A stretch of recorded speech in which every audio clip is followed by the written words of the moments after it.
Okay, the first question is obviously about the role of religion in this conflict, in this war. We know that since 2014, Putin has been constantly using religious arguments to kind of justify the war against Ukraine. We know that he compares Crimea for Russians to kind of temple mounted for Jews, and said that it's a kind of civilizational matter. In his argumentation for the full-scale invasion, both Putin and his affiliates mentioned a kind of persecution against Russian Christian Orthodoxy in Ukraine as a sign of Ukraine's hostility towards Russia and Russians. But at the same time, we know that Russian politicians, think about Yuri Lushkov or Vladimir Zhirinovsky, talked about secession of Crimea, annexation of Crimea since 1991.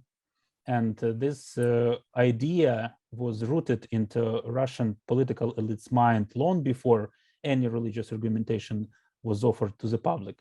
So do you think that religion is an essential part of Putin's ideology, or it's just a kind of rhetorical device to support the war against Ukraine? Alar, maybe you would like to start? Yes, the answer is it's a rhetorical device, it's an instrumental device.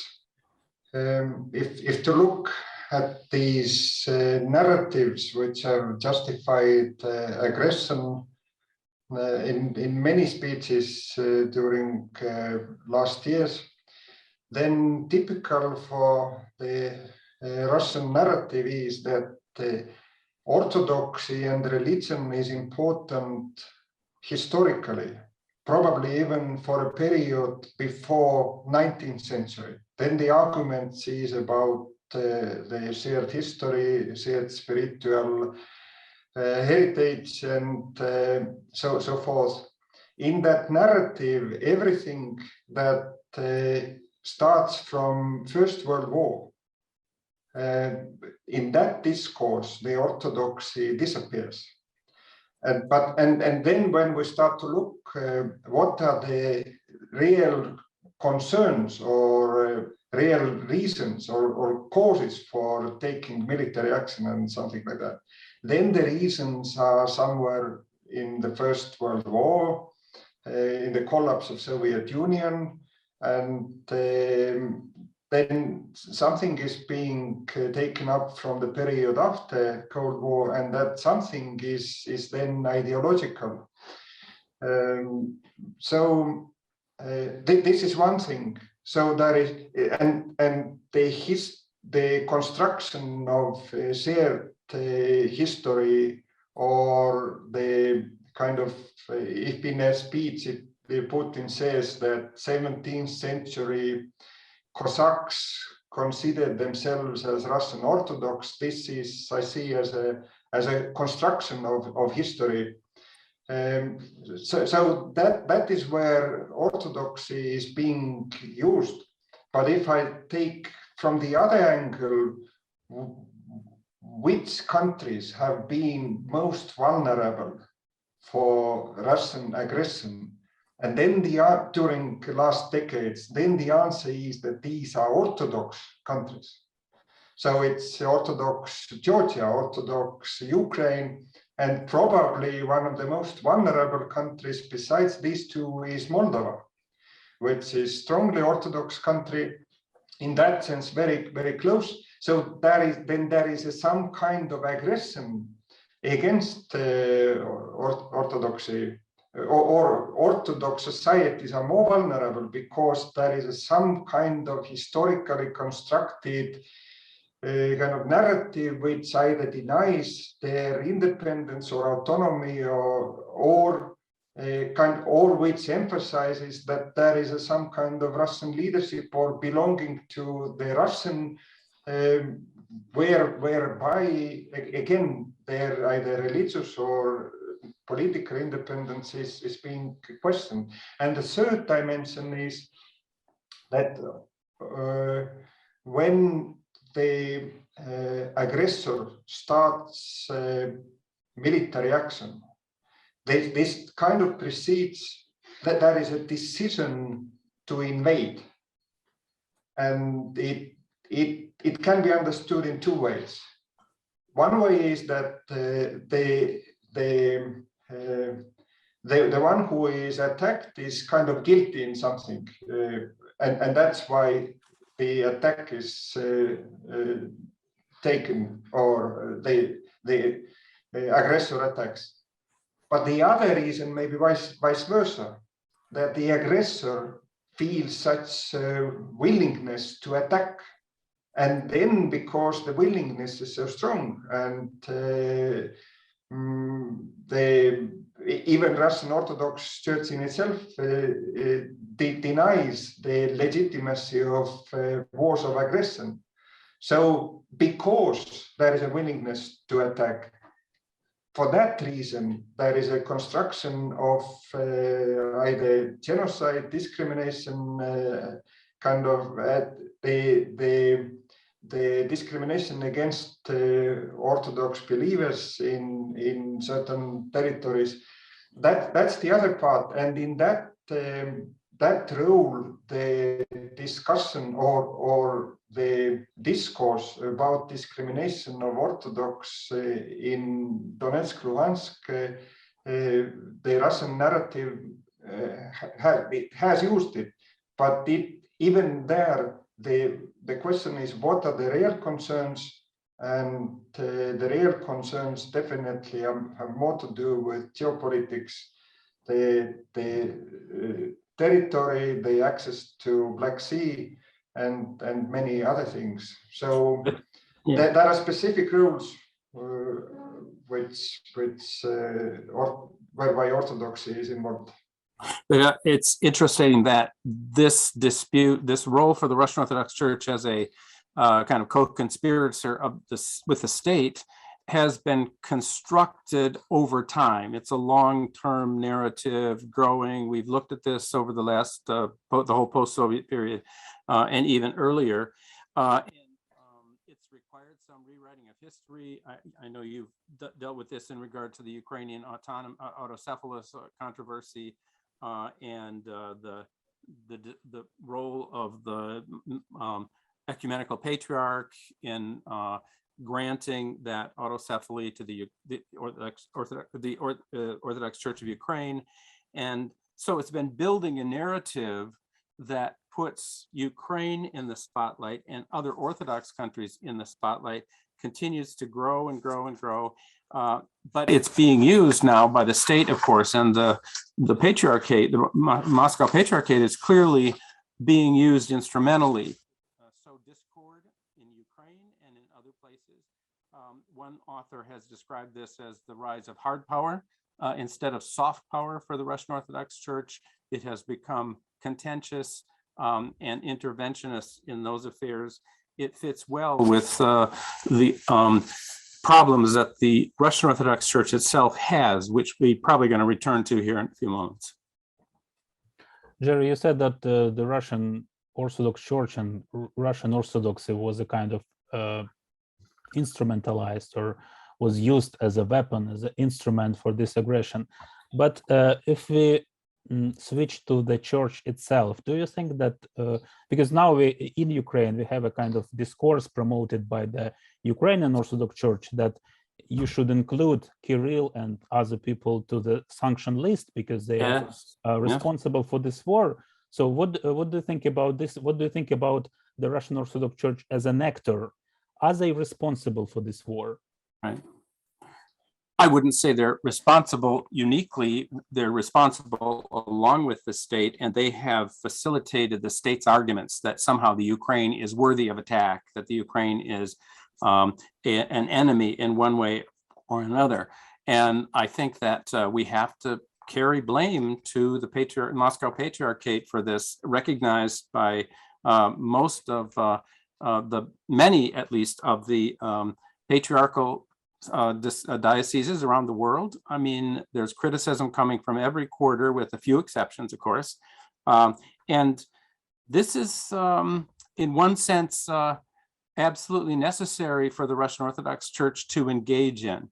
If the Russian state loses the war, the Moscow Patriarchate loses orthodoxy altogether, and it's based much of its world prestige and power on the possession, if you will, of Ukrainian believers, Ukrainian parishes.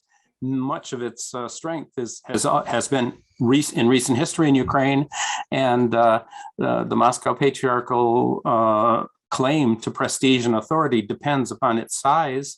It's going to be shrunken down a great deal without Ukraine, and if Russia doesn't win the war, this is going to be a catastrophe for the Russian Orthodox Church. Kirill knows this. Patriarch Kirill knows this, and he's doing everything he can to strengthen the alienation of the Russians from the Ukrainians based on all of these alleged offenses that have taken place more recently. And if you look at the patriarchal websites, there's fairly vicious criticism of the Patriarch of Constantinople, the ecumenical patriarch, and of the consequences of his intervention in Ukraine for autocephaly. It's pretty vicious discussion, I have to say, and it's very direct. It's not hidden if in those websites. So, Alar, would you like to jump in? Yes. In a way, it's a complex question. What is the guilt or responsibility of the Russian Orthodox Church and Patriarch Kirill? On one hand, we can think about or focus on what Patriarch Kirill says. Does he call it a war or special operation or something like that? So does he make a statement or avoid make statements which consider Russia as aggressor? In a way, this is very important because also the social concept of Russian Orthodox Church, which was in 2000 also devised probably mostly by Kirill, who was Metropolitan at that time, that has a chapter on war and peace, and that chapter says that there are justified wars which react to injustice or protect the security of neighbors and are just wars, and wars of aggression are not just wars. So the Russian Orthodox Church kind of cannot approve any wars of aggression. So the question then there is, and basically the focus behind it, what does Kirill say in sermons or statements is that does he mention Russia as an aggressor, and he does not.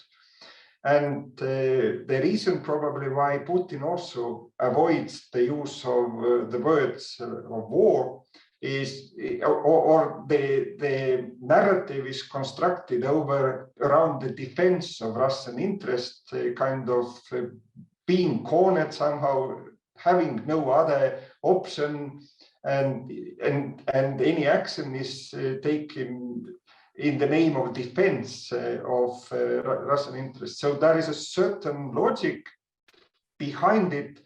So in a way, I can understand why also Kirill avoids any recognition that there is the war of aggression.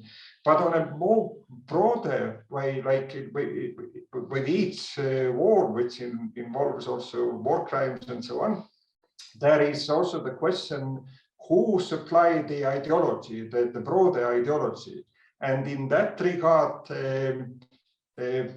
of course, Russian Orthodox Church and Patriarch Kirill has not been the only ones who have kind of promoted the Russian world, and other key narratives which became the basis for justification of the war. But definitely Patriarch Kirill has a role in that. But again, that question is a bit more complex because many of these narratives emerged or existed already in 19th century. Some of them have been like the common origin from Kievan Rus. This is in textbooks from Soviet time. And these are promoted by scholars, by historians, by many others as well. So while Kirill has an individual special role, and probably if Russia loses the war and there will be a court case in International Criminal Court, somebody will be found guilty also for providing the ideology. Whether it will be, or whether Kirill will be among them, that's a bit, there is some controversy around it, but definitely at this time and moment, the mobilization for the war and for the support of the war and the kind of the construction of these narratives, and Kirill has been active in constructing such anti-Western, anti-liberal narratives and narratives around traditional values and Orthodox values, and also kind of very critical approach towards Ukrainian nation and nationalism. Kirill has done it for 3 decades. So he has been at least among the most important ideologists in that regard. Could I just say, if we do a little mind game and say, what if Kirill took what many of us would consider to be an appropriate Christian stance, general Christian stance, and said, Jesus is a peaceful person. We should be a peaceful church. We should resist this war. We should try to get those who are prosecuting the war from doing so. You can imagine this would cause a total cultural explosion in Russia. Kirill would probably be, poisoned or something. I mean, given the nature of the authoritarian regime in Russia of Vladimir Putin, he wouldn't be safe. So this is a totally unimaginable behavior for a Russian church leader. History tells us that the nation is so closely tied in Russia with, the church is so closely tied with the nation. There is what my friend Slava Karpov and others have talked about as ethnodoxy dominating there. There's a notion that the Russian ethnos, which they of course have expanded through this notion of Ruski Mir, world, Russian world, that is a special people with a special mission in the world. It's the Russian Orthodox Church's role to pursue that mission, and sometimes that includes these kinds of blessed war actions. And it's just unfortunate that that other side to the broader Christian message doesn't have a role that appears in most Russian Orthodox narratives from the top. Now, there are some priests, and we know around the world, Russian Orthodox leaders are speaking out in that way, but we don't see this from Kirill and from the Moscow Patriarchate, which is, after all, in one sense, a culturally and politically captive organization in Russia. But still, it does not sound like a smart strategy for me, because Kirill cannot but understand that his vocal support of the war undermines both his authority within the Ukrainian Orthodox Church of the Moscow Patriarchate, which is 1/3 of his parishes, and it also undermines the Ukrainian Orthodox Church of the Moscow Patriarchate itself, because it's under a heavy criticism in Ukraine because of its links with Moscow and with Kirill.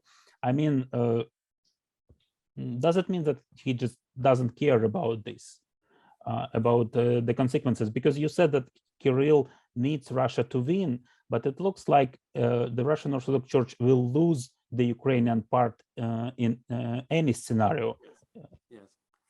Well, but they can try to control it if Russia wins. If Russia takes over all or a significant portion of Ukraine, God willing, and that won't happen. But there's nothing else for the Patriarch of Moscow to do but try to ride along with the Russian victory in order to impose his own authority in Ukraine. He was already, as you know, he was already in a bad position in Ukraine anyway because of the loss of the autocephaly of the OCU. So it's, I mean, it's his, he has to throw everything up in the air and say, I've got to do this. There's nothing else I can do. And he's doing it with a particular aggressiveness and viciousness, it seems to me, that would not necessarily be obligatory if he were not under such strong political control, strong political collaborative role with Vladimir Putin's regime. If we think not what would be reasonable, for example, Putin is not acting reasonably regarding the lives of Russian soldiers or regarding Russian economy. It's not reasonable at all, but still, for some reason, this is the course that he pursues. If we switch to Patriarch Kirill, then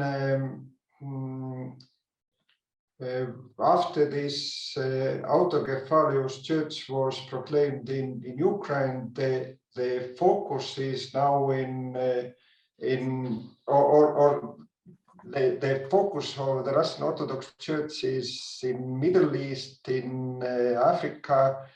Weeks before the war in Ukraine started, Hilarion, the chairman of the external relations of Russian Orthodox Church, were, I think, for more than a week in France, having dialogue and promoting relations with French Catholics. Mm-hmm. When the war started, just days before it, Hilarion was in Middle East.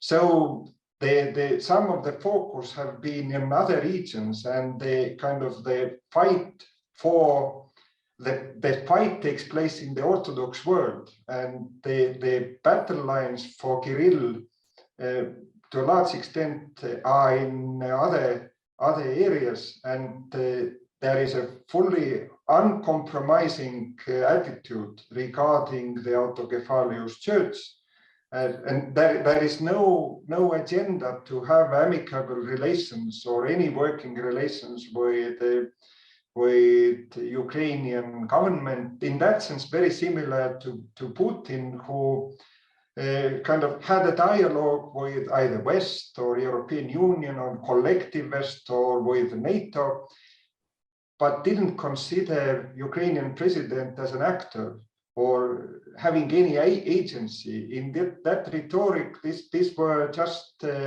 Zelensky was just a puppet or tool of some kind of Western major powers or something like that. And in the realm of inter-Orthodox relations, there is the similar discourse that the Patriarch of Constantinople somewhat is a tool of Western powers, and so there is no meaningful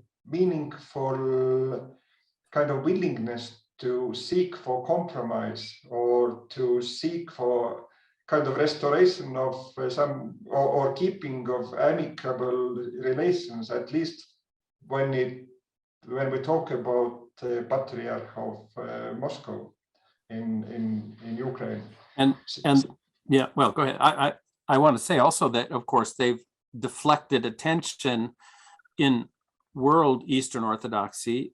They've tried to deflect attention away from Ukraine, always trying to stress persecution of Christians in the Middle East. And now they've created two eparchies for Africa, flying in the face of the Patriarch of Alexandria, and they're intensifying the conflicts everywhere, it seems to me, while they're trying to expand their own bailiwick in Europe and so on. And it's been very disheartening to watch this process go on. If you think of, church relations should not be in these aggressive forms. One other thing I want to just throw on the table, because it's really kind of weird. They have been stressing very strongly relations with France and Hungary, two of the countries that potentially could throw monkey wrenches into the West's efforts to keep united and help Ukraine. Hungary, of course, under Orban, who just got reelected, so-called elected, and has been very much sympathetic to Putin. We'll see where that goes, but a member of NATO and could block the things that NATO might try to do. And we also see a very dangerous situation in France with the challenge for the presidency of Marine Le Pen. It's, you know, what's going to happen with that in the next couple of weeks is very critical to what will happen with the EU and NATO and relations with Ukraine.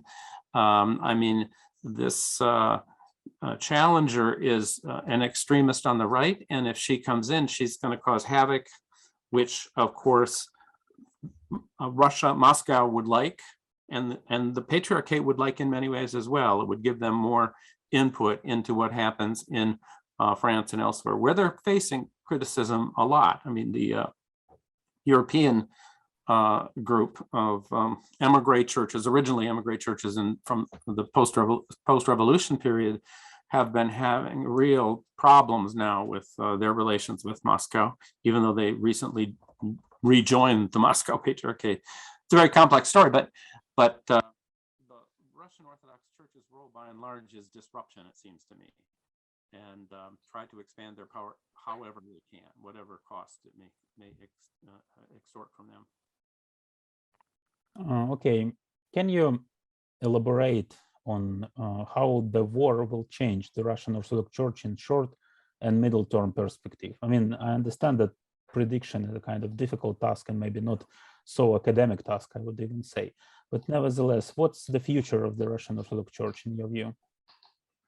That is, first the question is what happens in short or middle term perspective in the West, if I may say so. There is a great expectation that the Russian Federation will lose the war and Russian troops will leave all territories of Ukraine, and probably also could be that Putin loses power, and then after that will be International Criminal Court. So now the question is how likely that scenario is and in what time perspective. Probably if the middle term perspective is more than months, but less than, let's say, within 3 years, like 2-3 years, the most likely scenario, if I'm realistic, is that there is a certain stalemate,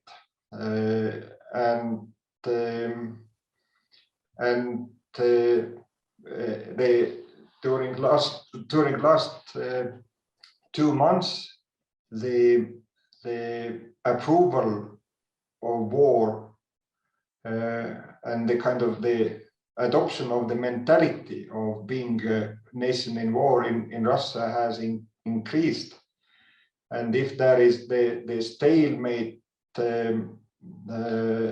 meaning that there is some kind of frozen battle line on the territory of Ukraine, stays, that means that Orthodox Church in Russian Federation inside the country will militarize more, and well, probably will the discussion over the kind of the legal status of Orthodox Church of Moscow Patriarch in Ukraine will be more intense. Yeah, so and in occupied territories in Ukraine territory will happen most likely what happened in Luhansk and Donetsk after 2014. If Russian Federation controls the territory, that freedom of religion in these territories will be challenged, and Russian Orthodoxy will be dominating more. So the big question is how, if the war becomes a long-time phenomenon, most likely Russian nation will adapt to it. But the Western nations have a difficulty they expect the war to be over by Monday. And if not by this Monday, then by next Monday. And they even if Macron will remain French president, in the French population is also kind of calculating the inflation costs and many other things, and there is an expectation for the war to end, and that also may work for the stalemate solutions, which for Putin may be temporary, may give an advantage to or possibility to gather forces for the next aggression after some time and period. And the Russian Orthodox Church under Kirill and Putin-led Russian Federation act quite similarly in this situation, that in Ukraine there is not much dialogue, not much diplomacy, and there is a lot of effort to find allies or supporters or business partners or whatever strategic partners outside in Middle East, Asia, also South America, and so part of the future is these relations outside with the partners from other continents, and the general situation in the information warfare, in the strategic narratives. If European countries are not comfortable with being in war for a longer time, then the information warfare battle maybe become critical for the developments. But Russian Orthodox Church has accommodated to the role of being the church of the nation that is in war. There are cathedrals which celebrate soldiers, battles, victories. So it's quite difficult to understand from outside, but we need to understand what goes inside Russia, and that we can understand best if we do not think what would be logical or rational, but what they have done, and like Putin and Kirill have kind of collaborated or worked in a tandem for more than a decade, and there is no reason to expect that unless there is a defeat in war, that this trend changes. I would just want to add that Alar and I have been working quite a bit with the background understanding that the situation in Russia is one of long-term desecularization since the end of the Soviet Union. And the war, in a sense, and we see happening in Russia, of course, over the last decade or so more, the increasing repression of religious diversity. Ukraine stands as a counterpoint to that because Ukraine had so much religious, interdenominational peace and conversation, dialogue going on all of the time.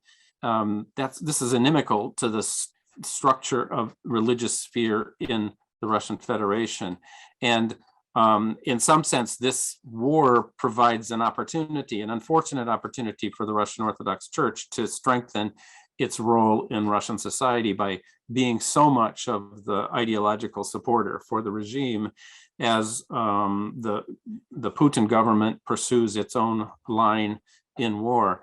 If Putin can continue to proffer this narrative of a special role of Orthodox civilization, helping out all the other Orthodox churches in at least the Slavic world, the church actually gains quite a bit in terms of its own authority and prestige, even though it still is a secularizing society, very low attendance. People are not going to pay too much attention to it formally, but it provides an ideological framework that becomes stronger and stronger as the war becomes winnable, and the narrative that's being put out by the government is not directly refuted somehow by somebody. And I think the best refutation is not letting a victory be very clear in Ukraine for the Russian population. I mean, it's a terrible situation that has evolved, and hopefully the voices within the church that are more confessionally oriented will become stronger, but it's a toss-up until the war progresses to some kind of conclusion. It could go both ways now, it seems to me.